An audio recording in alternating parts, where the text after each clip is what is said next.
साथियों, उत्तर प्रदेश के जनपद मेरठ से दिल को दहला देने वाली घटना सामने आई है, जहां एक दलित बेटी अपनी मां के साथ खेत पर जा रही थी और कुछ है सामाजिक तत्वों के द्वारा उस बेटी का रास्ता रोका गया, जबरन उसको अगवा करने का प्रयास किया। और जब मां के द्वारा विरोध किया गया, उसको रोका गया, तो उन हरामखोरों के द्वारा उस मां का फरसे से सर फाड़ दिया गया।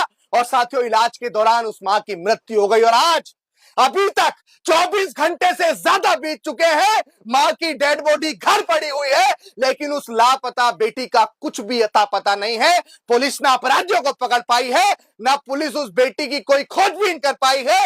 और अभी भी पुलिस 36 घंटे का 48 घंटे का समय मांग रही है।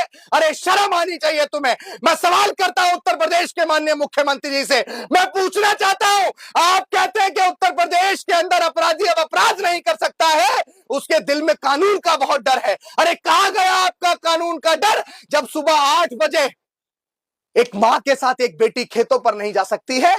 और देश के गृह मंत्री जी कहते हैं कि उत्तर प्रदेश के अंदर एक 16 साल की लड़की सोने के आभूषण पहन के भी रात को 12 बजे घर से बाहर निकल सकती है और अपने आप को सुरक्षित महसूस करती है। मैं गृह मंत्री से कहना चाहता हूं, ये वही उत्तर प्रदेश है जिस उत्तर प्रदेश में आपकी सरकार है, भारतीय जनता पार्टी की सरकार है और आपके बुलडोजर बाबा की सरकार है, जो अपराधियों के घरों पर बुलडोजर चलाते हैं। लेकिन एक दलित के साथ इस तरह का कृत्य हुआ है कि हम ये मान ले, मुख्यमंत्री जी, आपका बुलडोजर सिर्फ किसी मुसलमान के घर पर चलता है, किसी दलित के घर पर चलता है या किसी ओबीसी के घर पर चलता है? क्या आपका बुलडोजर आपके सहजातियों के ऊपर नहीं चलेगा? लेकिन मुख्यमंत्री जी, मैं आपसे कहना चाहता हूं कि अपराधियों की कोई जाति नहीं होती है, अपराधियों का संरक्षण नहीं करना चाहिए। अगर अभी तक उनके घर पर बुलडोजर नहीं चला है, अभी तक पुलिस उन्हें नहीं ढूंढ पाई है, अभी तक उनका एनकाउंटर नहीं हुआ है, तो हम ये मानते हैं कि अपराधियों को सत्ता का संरक्षण प्राप्त है।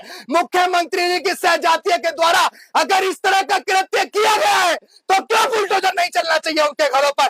क्या इससे बुरा कोई कांड हो सकता है कि एक मां के सामने उसकी बेटी को अगवा करने का प्रयास किया गया, मां का फरसे से सर फाड़ दिया गया, 24 घंटे से ज्यादा का समय बीत चुका है, मां की इलाज के दौरान मौत हो गई है, बेटी का अता पता नहीं है, और कितना शोषण करवाओगे उत्तर प्रदेश के मुख्यमंत्री जी?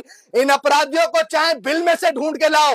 अगर सुबह 10 बजे तक, 10 जनवरी सुबह 10 बजे तक इन हरामखोरों की गिरफ्तारी सुनिश्चित नहीं की जाती है, तो हम पूरी मजबूती से मेरठ की ओर कूच करेंगे।